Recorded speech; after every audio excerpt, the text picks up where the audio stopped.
On est parti pour aujourd'hui, dernier jour de la semaine, dernier skill de la semaine. Donc on va travailler avec le snatch, stick, barre à vide, quelque chose de pas trop lourd pour le début, pour l'échauffement. Donc on va faire toutes les 15 secondes un high hang snatch pull et puis un high hang muscle snatch. Donc on a la barre sur les hanches, les épaules sont verrouillées, le regard en avant, flexion, extension. On tire les coudes à l'extérieur, la barre le plus haut possible, en la gardant au contact du corps. Le deuxième, le départ est le même, mais ensuite on va continuer et verrouiller la barre en dessous de la tête. Bien rapide, donc épaules engagées, regard en avant, bien droit, flexion, extension. Et là, je tire le stick en dessus de la tête. Donc là, on va faire pull, muscle snatch.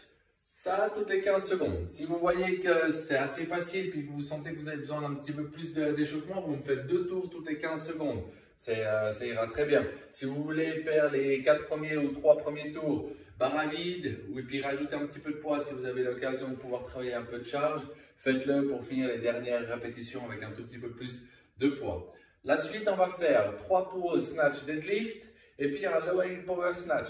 Donc normalement avec une barre, on met les grosses plaques et puis on décolle la barre du sol, puis on fait une pause à ce moment-là. Ensuite, on va faire une pause sous le genou et puis en dessus du genou avant de finir son deadlift. Maintenant, avec le stick ou avec une barre à vide, on va plutôt partir depuis la position milieu des tibias, les épaules engagées, le regard en avant. Je vais commencer à monter et m'arrêter juste sous le genou. Comme vous pouvez le constater, c'est mes genoux qui reculent pour garder la tension dans l'arrière des cuisses. Ensuite, je vais passer le genou, toujours la même chose. Mon angle ne change pas, c'est vraiment les genoux qui reculent. Je remonte encore un tout petit peu. Troisième pause pour me passer sous la barre et me redresser. Depuis cette position, je reviens en position sous le genou. Je me redresse complètement et power snatch. Ça, vous allez devoir le faire toutes les 30 secondes. Donc, je remonte. Position des tibias, épaules engagées. Je monte. 1, 2, je passe le genou. 1, 2, je me mets au niveau de la cuisse. 1, 2, je me redresse. Et j'ai fini mon snatch deadlift. Ensuite, je repasse sous le genou. Je me redresse. Et je fais mon power snatch. Aussi 6 fois. Ensuite, on va finir par faire vraiment du snatch. Un squat snatch, un snatch balancé, overhead squat. Donc, je pars depuis le milieu des tibias. J'ai enregistré le mouvement, je me redresse complètement. Je saute et cette fois, overhead, je me positionne sur les épaules. Snatch balance avec le petit saut et je reste overhead squat. Ça, je fais toutes les 45 secondes avec le stick, un petit peu de charge sur une barre si j'ai la possibilité d'avoir une barre avec moi.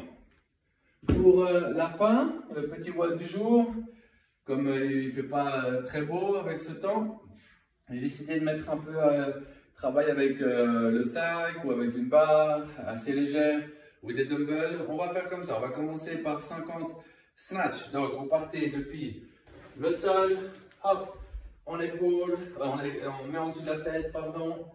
On descend, si on a un petit peu les soucis de dos, je rappelle, fait du hang, ça ira très bien. Ensuite, on va faire 25 thrusters, donc on va reprendre son sac, ses dumbbells ou sa barre.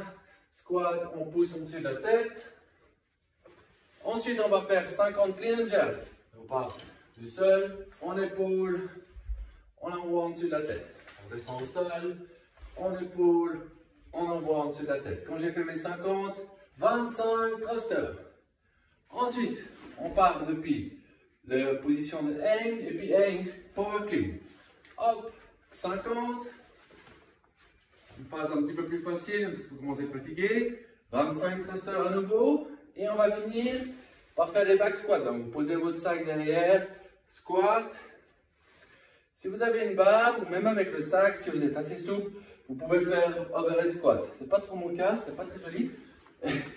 Mais avec un sac, vous pouvez faire des overhead squats. Avec une haltère aussi, il n'y a pas de souci. 50 répétitions.